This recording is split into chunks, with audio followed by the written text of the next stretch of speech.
And also we had the news on Monday morning, as I mentioned earlier, that Sin Cara has requested his release from WWE. Now, honestly, I'm not gonna lie to you. I completely forgot about this until it just popped up in my head while talking about CM Punk 10 minutes ago.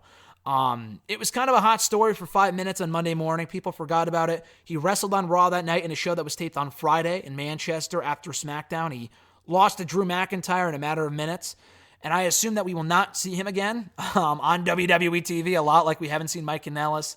And yeah, Luke Harper eventually came back, but I mean, that was kind of a different story. I don't think his contract is up for a while. Mike Kanellis' contract also is not up for a while, but I'm not sure what his story is. But if they have yet to release Mike Kanellis, who honestly, let's be fair here, is not going to be a real asset to any company he joins. I'm a big Mike Kanellis fan. I'm a big Mike Bennett fan.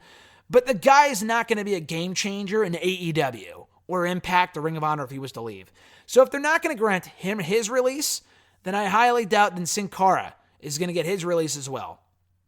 He publicly had announced on Monday morning via his Twitter page that he had requested his release after, he feels that per the statement he put out, that his talent and effort and athleticism is not appreciated by WWE, despite all the years of hard work he's put in. And, he stuck around thinking that he would, get recognized for his efforts. And obviously he hasn't been. And it's weird because he's had more TV time in the last month alone than he ever has at any other point, I would say, in the last 5 years. At least since the Lucha Bros broke up in the summer of 2000. Not the Lucha Bros. I'm getting them mixed up with fucking Pentagon and Phoenix. I meant to say the Lucha Dragons.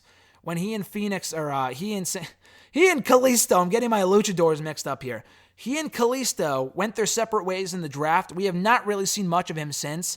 He was on Raw for a cup of coffee. After that, he joined the Cruiserweight division for a cup of coffee, got kicked out of that.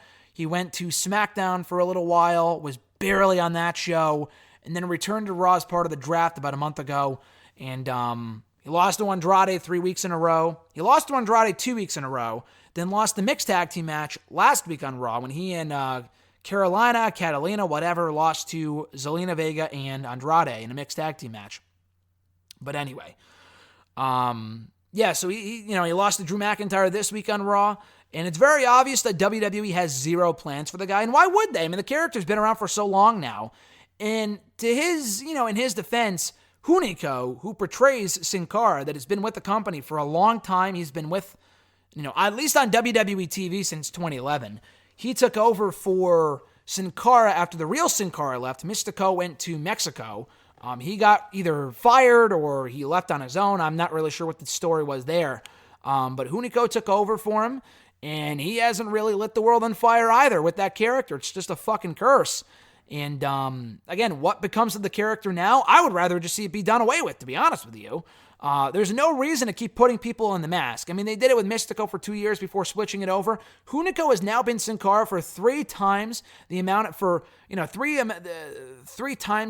time, if that makes sense, that Mystico was. He has been Sin Cara since November of 2013. That's how long this guy has been playing Sin Cara in WWE. Mystico was Sin Cara for 2 years? From 2011 when he first debuted up until late 2013. This Sin Cara has been Sin Cara since late 2013, which is 6 years ago. So that's 3 times the amount of time that he was Sin Cara. Again, I'm not saying that correctly, but you know what I mean. Either way, it's not really a big loss. Would he go to AEW? Who gives a shit? Probably not.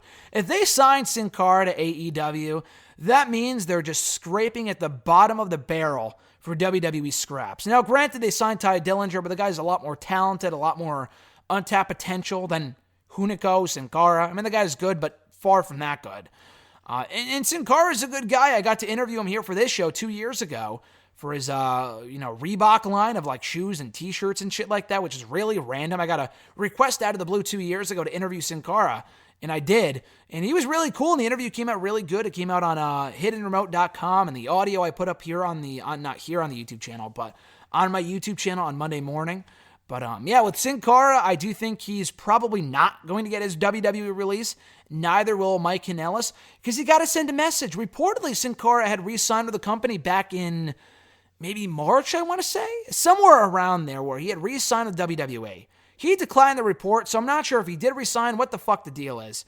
But clearly, there is something going on there, because either he did re-sign or didn't re-sign. Either way, he's not going anywhere. Just because you put out a public statement saying that you requested your release doesn't mean they're going to give it to you, okay? It might help your cause a little bit, because people are like, why are you still here if you're not happy? Just let him go if you have no plans for the guy. And I agree. If they have no plans for Sin Cara, just let the guy go. Mike Kanellis, if they're not going to do anything with the guy, let the guy go.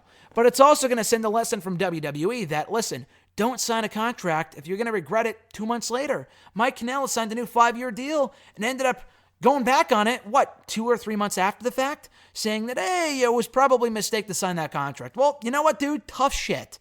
In his defense, if WWE won't do anything with the guy, if they're not going to use him, then yeah, let him go. But otherwise, you signed a 5-year deal. You got to honor a contract, dude. That's the way that it works. Sin Cara, same exact thing. So if he signed for the next 3 years, as had been reported earlier on this year, then he might be fucked.